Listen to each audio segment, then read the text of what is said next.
नमस्कार आप सभी को। मैं हूँ विनोद देवड़ा और आप देख रहे हैं ज्ञान सागर। आज के वीडियो में हम गुप्तकालीन शासकों के बारे में अध्ययन करेंगे। सभी प्रश्न बहुत महत्वपूर्ण है, परीक्षाओं में पूछे जा चुके हैं और आपके लिए भी बहुत हेल्पफुल साबित होने वाले हैं। वीडियो में एंड तक हमारे साथ बने रहिएगा और अगर आपको मेरी वीडियो पसंद आती है तो प्लीज़ एक लाइक, शेयर और सब्सक्राइब करते चलिएगा। नालंदा महाविहार का निर्माण शुरू में किसने करवाया था? उत्तर सी, कुमारगुप्त ने। ये कुमारगुप्त प्रथम था जो चंद्रगुप्त द्वितीय का पुत्र था और ध्रुव देवी इनकी माता का नाम था। तांबा का सिक्का जारी करने वाला पहला गुप्त शासक कौन था? उत्तर डी, रामगुप्त। रामगुप्त समुद्रगुप्त का बड़ा बेटा था और चंद्रगुप्त द्वितीय का बड़ा भाई था जिसने तांबे के सिक्के चलाए थे। हरिसेन जो प्रयाग प्रशस्ति अभिलेख का लेखक था वह किस गुप्त शासक का दरबारी कवि था? उत्तर बी, समुद्रगुप्त का दरबारी कवि था हरिसेन। और प्रयाग प्रशस्ति जो है उसमें समुद्रगुप्त की भारत विजय के बारे में वर्णन किया गया है और कौशाम्बी से लाए हुए अशोक स्तंभ के ऊपर उत्कीर्ण किया गया है प्रयाग प्रशस्ति को। चंद्रगुप्त सेकंड के काल में विद्या, कला व साहित्य का महान केंद्र कौन सा था? उत्तर सी, उज्जैन। किस गुप्त शासक को कविराज कहा गया है? उत्तर बी, समुद्रगुप्त को। समुद्रगुप्त को कविराज कहा गया है।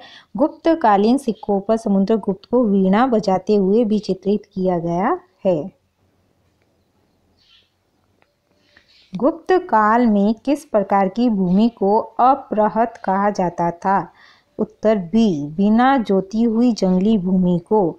वही भूमि जिसको जोता नहीं जाता था, जिस पर कृषि नहीं होती थी और वो पड़त भूमि होती थी, उसे अपृहत कहा जाता था। ओदंतपुर शिक्षा केंद्र निम्न में से किस राज्य में अवस्थित है? तो इसका सही उत्तर है ए, बिहार। ओदंतपुर शिक्षा केंद्र बिहार में नालंदा विश्वविद्यालय से 10 किलोमीटर दूर स्थित है और इसका निर्माण पाल नरेश गोपाल ने करवाया था और इतिहास में कहीं कहीं देवपाल भी नाम आता है कि पाल नरेश देवपाल ने करवाया था। तो उत्तर ए इसका राइट आंसर है। गुप्त काल के बारे में निम्नलिखित में से कौन सा कथन सही नहीं है? तो देखिए, विष्णु पुराण के एक उद्धरण में निर्दिष्ट है कि प्रयाग तक गंगा से लगे सभी भूभागों पर गुप्त वंश का आधिपत्य था। तो ये बिल्कुल सही बात है, आधिपत्य बिल्कुल था उनका। इस काल में बलाश्रम, जिसे वृष्टि कहा जाता था, पहले की तुलना में अधिक प्रचलित हुआ था, बिल्कुल हुआ था। मेहरौली शिलालेख यह इंगित करता है कि चंद्रगुप्त बंगाल में शत्रुओं के राज्य संघ के विरुद्ध लड़ा था तथा उसने पंजाब में भी एक अभियान का नेतृत्व किया था। तो ये बिल्कुल सही बात है। सौराष्ट्र गुप्त साम्राज्य का हिस्सा नहीं था, ये कथन सही नहीं है क्योंकि सौराष्ट्र गुप्त साम्राज्य का हिस्सा था। तो उत्तर डी इसका राइट आंसर है। कौन सा गुप्तकालीन अभिलेख आर्य उदिताचार्य का भागवत कुशिक के वंशज के रूप में उल्लेख करता है? तो उत्तर ए, चंद्रगुप्त द्वितीय का मथुरा स्तंभ अभिलेख इसका उल्लेख करता है। मित्रों, ये आर्य उदिताचार्य जिनको भागवत कुशिक का वंशज बताया गया है मथुरा स्तंभ अभिलेख में, ये कौन थे इस बारे में मुझे कोई जानकारी प्राप्त नहीं हुई है। यदि आप आर्य उदिताचार्य के बारे में कुछ जानते हैं तो प्लीज़ मुझे कमेंट करके ज़रूर बताइएगा। आर्यभट्ट और कालिदास किस गुप्त शासक के दरबार में थे? तो उत्तर बी, चंद्रगुप्त द्वितीय के दरबार में। चंद्रगुप्त द्वितीय के नवरत्नों में शामिल थे आर्यभट्ट और कालिदास। जिस प्रकार अकबर के नवरत्न थे वैसे ही चंद्रगुप्त द्वितीय के भी नवरत्न थे और उन्हीं नवरत्नों में से ये दोनों आर्यभट्ट और कालिदास भी दो व्यक्ति थे। परम भागवत उपाधि धारण करने वाला प्रथम गुप्त शासक था? तो उत्तर बी, समुद्रगुप्त। समुद्रगुप्त ने परम भागवत की उपाधि धारण की थी।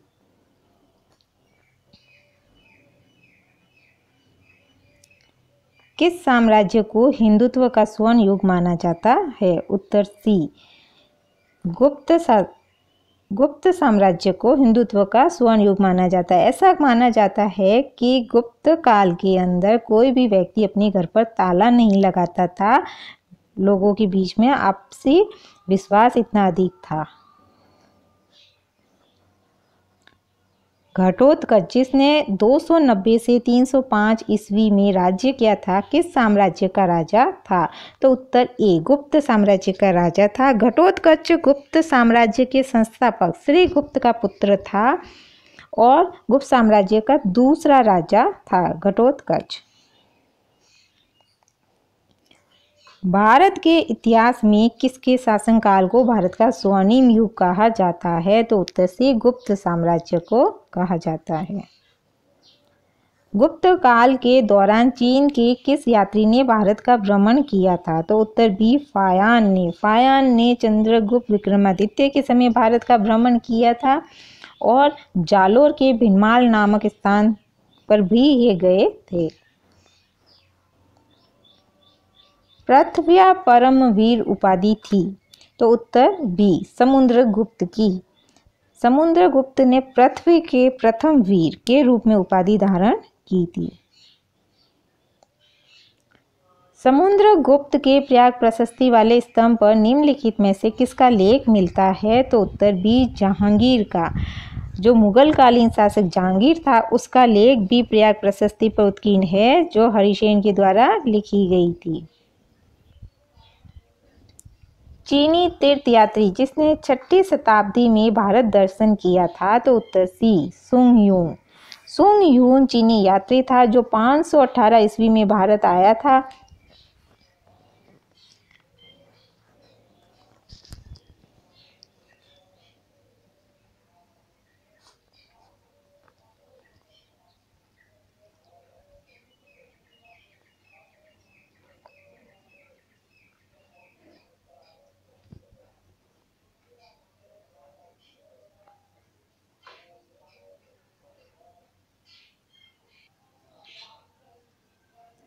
पाँच 518 ईस्वी में ये भारत आया था और 3 वर्ष तक ये भारत में रहा और 3 वर्षों तक इसने बौद्ध धर्म की प्रतिलिपियों को एकत्रित किया और फिर ये वापस चीन लौट गया।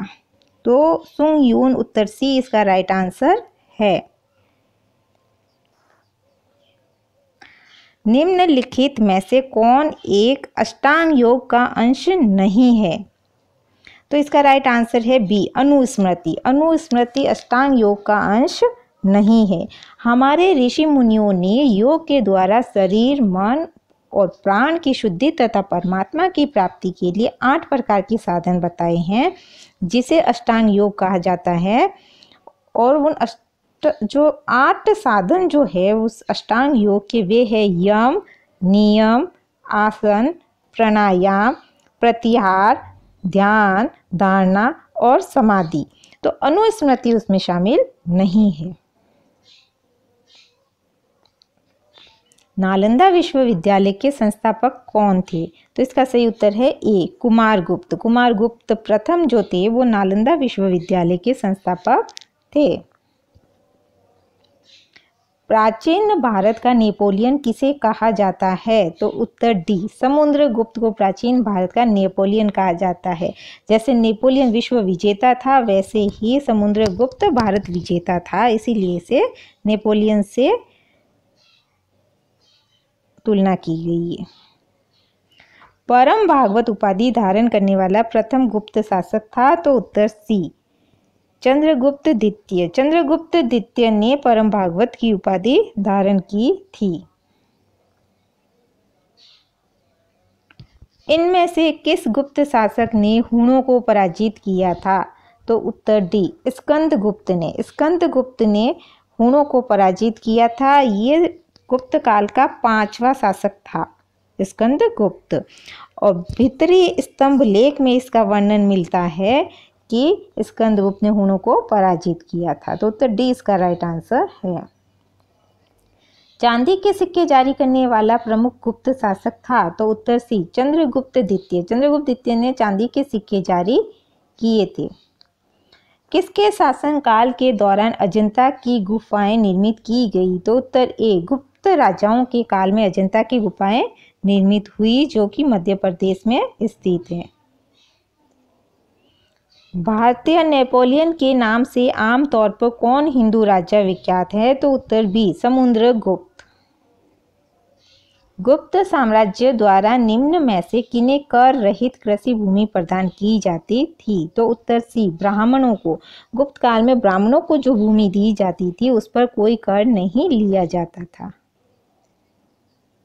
गुप्त साम्राज्य के पतन के विभिन्न कारण थे। निम्नलिखित कथनों में से कौन सा कारण नहीं था? उत्तर डी अरब आक्रमण।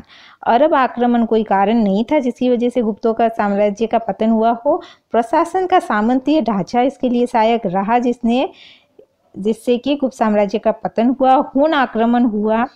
उत्तरवर्ती गुप्तों का बौद्ध धर्म स्वीकार करना, ये भी इसका एक महत्वपूर्ण कारण था। जब उत्तरवर्ती गुप्त शासकों ने बौद्ध धर्म को स्वीकार कर लिया तो उन्होंने अपनी युद्ध नीति को त्याग दिया और वे शांति प्रिय हो गए और उनके साम्राज्य का धीरे धीरे पतन होता गया। गुप्त काल में उत्तर भारतीय व्यापार निम्नलिखित में से किस बंदरगाह से संचालित होता था? तो इसका राइट आंसर है ताम्रलिप्ति। ताम्रलिप्ति बंदरगाह जो था वो बहुत ही महत्वपूर्ण माना गया है गुप्त साम्राज्य का।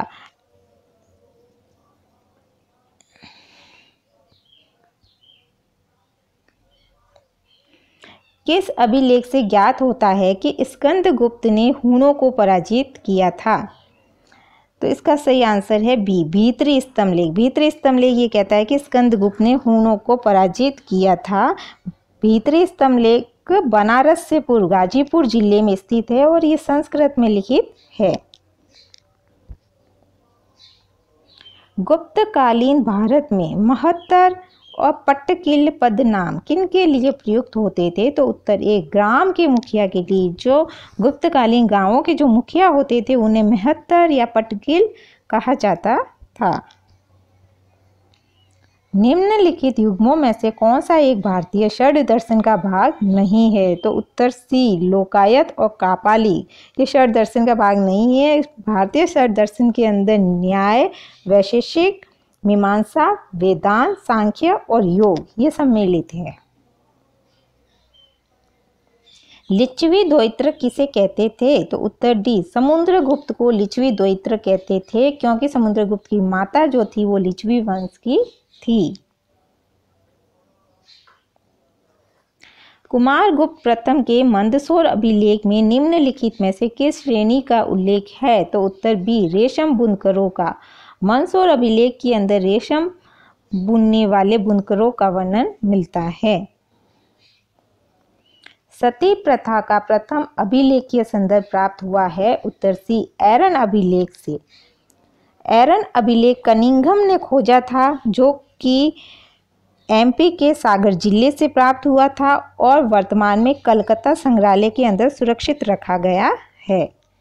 तो उसमें सती प्रथा का प्रथम अभिलेखीय संदर्भ प्राप्त होता है। गुप्त काल में वराहमिहिर ने प्रसिद्ध पुस्तक बृहत संहिता की रचना की। यह किस विषय पर आधारित प्रबंध था? तो उत्तर बी खगोल विज्ञान के ऊपर आधारित था। वराहमिहिर भी चंद्रगुप्त द्वितीय के नवरत्नों में शामिल थे और ये गणितज्ञ और खगोल शास्त्री थे। महरौली में जंग रहित लौह स्तंभ किसने स्थापित किया था? तो इसका सही आंसर है चंद्रगुप्त द्वितीय ने। चंद्रगुप्त द्वितीय ने महरौली जो कि कुव्वतुल इस्लाम के पास में कुतुब मीनार के पास में स्थित है और इसमें 98% लोहा प्राप्त होता है। ये चंद्रगुप्त द्वितीय के काल के अंदर स्थापित किया गया था और इस पर अभी तक भी जंग नहीं लगी है। दिल्ली के महरौली के कुव्वतुल इस्लाम मस्जिद के प्रांगण में स्थित प्रसिद्ध लौह स्तंभ किसकी स्मृति में है? तो उत्तर बी राजा चंद्र। गुप्तकालीन राजा चंद्र जो थे उनकी स्मृति के अंदर चंद्रगुप्त द्वितीय ने यह स्तंभ बनवाया था। महरौली स्थित लौह स्तंभ का निर्माण किस सदी में हुआ था? तो उत्तर ए 4वीं सदी के अंदर इसका निर्माण हुआ था। फायान किसके शासनकाल के दौरान भारत आया था? तो उत्तर ए चंद्रगुप्त द्वितीय के शासनकाल के दौरान फायान भारत आया था। ये एक चीनी यात्री था और इसने भारत के अंदर जालोर जिले की भी यात्रा की थी। निम्न में से किनके सिक्के संगीत के प्रति उनका प्रेम दर्शाते हैं? तो उत्तर सी गुप्तों के सिक्के ये दर्शाते हैं कि गुप्तकालीन जो शासक थे वो संगीत प्रेमी थे। गुप्त सम्राट जिसने हुनों को पराजित किया था वे थे उत्तर सी स्कंदगुप्त, जो भीतरी अभिलेख में इसका वर्णन हमें मिलता है। पहला गुप्त शासक जिसने सिक्के जारी किए थे वो थे चंद्रगुप्त प्रथम। Answer A. चंद्रगुप्त द्वितीय और किस नाम से जाना जाता था? तो उत्तर सी विक्रमादित्य। चंद्रगुप्त द्वितीय ने विक्रमादित्य की उपाधि धारण की थी, तभी इन्हें चंद्रगुप्त विक्रमादित्य कहा जाता था। प्रथम गुप्त शासक के बारे में निम्न में कौन जानकारी देता है? तो उत्तर सी इत्सिंग। प्रथम गुप्त शासक के बारे में जानकारी इत्सिंग देता है। इत्सिंग एक चीनी यात्री था और ये एक बौद्ध भिक्षुक था जो कि 672 में भारत आए और 695 तक ये भारत के अंदर रहे। इत्सिंग जो थे वे नालंदा विश्वविद्यालय के अंदर 10 साल तक रहे और इन्होंने बौद्ध धर्म के ऊपर स्टडी की और ये सुमात्रा से होकर समुद्री मार्ग से भारत आया था इत्सिंग। निम्न में किस शासक ने गुप्त मुद्रा व्यवस्था की शुरुआत की थी? तो उत्तर ए। चंद्रगुप्त प्रथम ने गुप्त मुद्रा व्यवस्था की शुरुआत की थी। गुप्त काल में निम्न में कौन एक कृषि कर नहीं था? तो इसका राइट आंसर है कर। कर एक कोई कृषि कर नहीं था। कृषि करों के नाम थे भाग, शुल्क और हालिवा कर। गुप्त पूर्व काल में निम्न में कौन ऊनी वस्त्र उत्पादन का एक प्रमुख केंद्र था? तो उत्तर डी गांधार। गांधार ऊनी वस्त्र उत्पादक का प्रमुख केंद्र था। गांधार स्थान जो था ये 16 महाजनपदों में से एक जनपद था और ये पेशावर, वर्तमान के अंदर जो पेशावर है उसके आसपास के इलाके को गांधार कहा जाता था और तक्षशिला जो थी वो इसकी राजधानी थी। त्रिमूर्ति की अवधारणा का उदय हुआ उत्तर सी गुप्त काल में। त्रिमूर्ति की अवधारणा किसे कहा जाता है? मित्रों, जो एक धड़ के ऊपर ब्रह्मा, विष्णु और महेश तीनों के मुख की जो आकृति बनाई जाती थी उसी धारणा को कहा जाता था त्रिमूर्ति की अवधारणा, जिसमें शरीर तो एक होता था कि लेकिन उस पर 3 मुंह लगाए जाते थे ब्रह्मा, विष्णु और महेश के। तो इसकी शुरुआत जो थी वो गुप्त काल में हुई।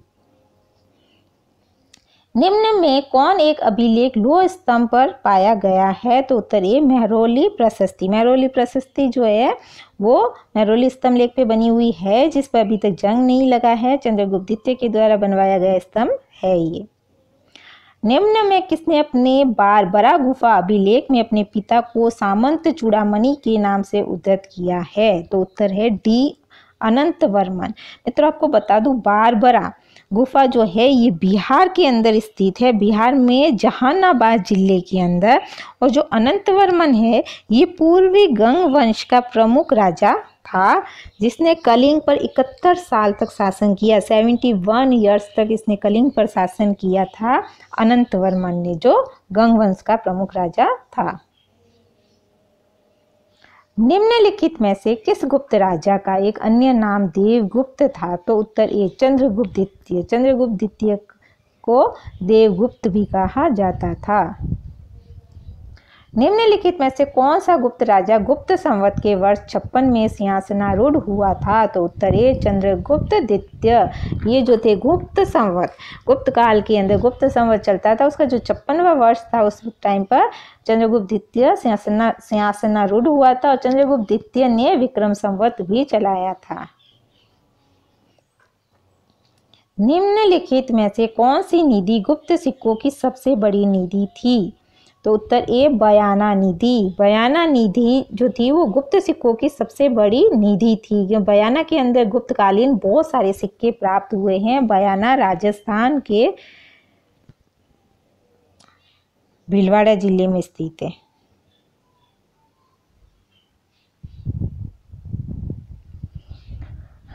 उत्तर गुप्त वंश के निम्नलिखित राजाओं में कौन हर्ष का समकालीन था? तो उत्तर सी। माधव गुप्त। माधव गुप्त जो था वो हर्ष का समकालीन था और गुप्त शासक था। हर्ष जो थे वो 606 ईस्वी के अंदर थे।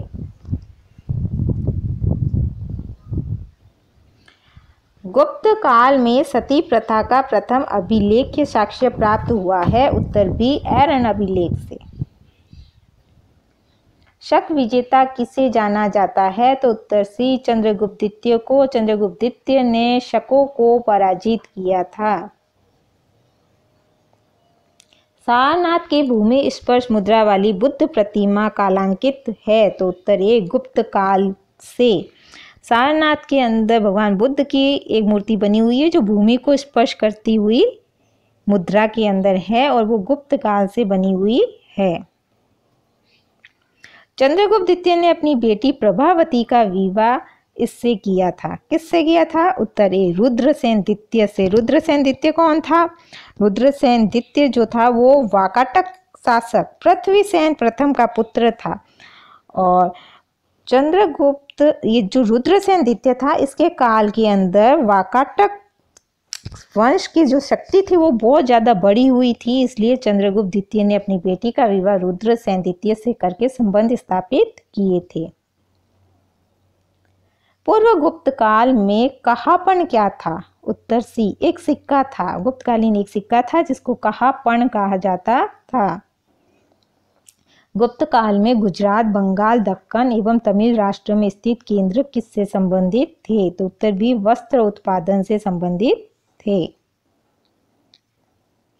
इनमें से कौन गुप्तकालीन स्थानीय नगर प्रशासन समिति के अधिकारी और सदस्य थे? तो उत्तर सी सार्थवा, प्रथम कुलिक और प्रथम कायस्थ।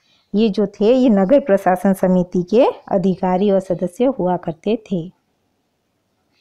समुद्रगुप्त के समय कांची का राजा कौन था? तो उत्तर डी विष्णुगुप्त। विष्णुगुप्त जो थे वो कांची के राजा थे समुद्रगुप्त के समय। कांची तमिलनाडु में जो कांचीपुरम स्थित है उसी को पहले कांची कहा जाता था। ये दक्षिण भारत में है जिसे होम ऑफ मैनी टाउन्स भी कहा जाता, होम्स ऑफ मैनी टेम्पल्स भी कहा जाता है। क्योंकि यहाँ पे भगवान शिव के बहुत सारे मंदिर बने हुए हैं। पर्णदत्त को किसने सौराष्ट्र का प्रांतपति बनाया था? तो उत्तर डी स्कंदगुप्त ने। मथुरा स्तंभ शिलालेख के अनुसार उदिताचार्य ने 2 शिवलिंगों को किन नामों से प्रतिष्ठापित किया था? तो उत्तर सी कपिलेश्वर एवं उपमितेश्वर नाम से। गुप्त काल में किस धातु के सर्वाधिक सिक्के जारी किए गए थे? तो उत्तर ए सोने के सिक्के सर्वाधिक जारी किए गए थे। सोने के सिक्के सर्वप्रथम गुप्त काल में ही शुरू हुए थे। प्रसिद्ध गुप्त संवत निम्नलिखित में से किस वर्ष से शुरू किया गया था? तो उत्तर ए 319 ईस्वी से गुप्त संवत शुरू किया गया था। इलाहाबाद स्तंभ के शिलालेख में किसकी उपलब्धियां वर्णित है? तो उत्तर सी समुद्रगुप्त की उपलब्धियां इलाहाबाद स्तंभ शिलालेख में वर्णित है। समुद्रगुप्त को भारत का नेपोलियन किसने कहा था? तो उत्तर डी इतिहासकार V.A. स्मिथ ने समुद्रगुप्त को भारत का नेपोलियन कहा था। गुप्त नरेश चंद्रगुप्त द्वितीय की दूसरी राजधानी थी, तो वो थी बी उज्जैन। उज्जैन दूसरी राजधानी थी। प्रथम राजधानी जो थी वो पाटलिपुत्र थी। चंद्रगुप्त के 9 रत्नों में से निम्न में से कौन फलित ज्योतिष से संबंधित था? तो उत्तर सी शपनक। शपनक जो था वो चंद्रगुप्त के 9 रत्नों में शामिल था और ये एक फलित ज्योतिष था। निम्नलिखित में से कौन उद्रंग कर चुकाते थे? तो उत्तर सी किसान। किसान उद्रंग कर चुकाते थे। ये कृषि कर हुआ करता था गुप्त काल में। गुप्त काल के चांदी के सिक्कों को कहते थे? तो उत्तर बी रुपयक। गुप्त काल के चांदी के सिक्कों को रुपयक कहा जाता था। चंद्रगुप्त द्वितीय के समय पाशुपतों का एक प्रबल केंद्र था, तो उत्तर बी मथुरा में। पाशुपत शिव भक्त हुआ करते थे और उन्हीं का जो एक प्रबल केंद्र जो हुआ करता था वो था मथुरा। दामोदरपुर ताम्रपत्र लेख जो स्थानीय प्रशासन का विवरण देता है, इसके शासनकाल से संबंध है? तो उत्तर सी कुमारगुप्त प्रथम के शासनकाल से संबंधित है दामोदरपुर ताम्रपत्र लेख। आज के वीडियो में इतना ही दोस्तों। उम्मीद है आपको मेरी वीडियो पसंद आई होगी। Thanks for watching.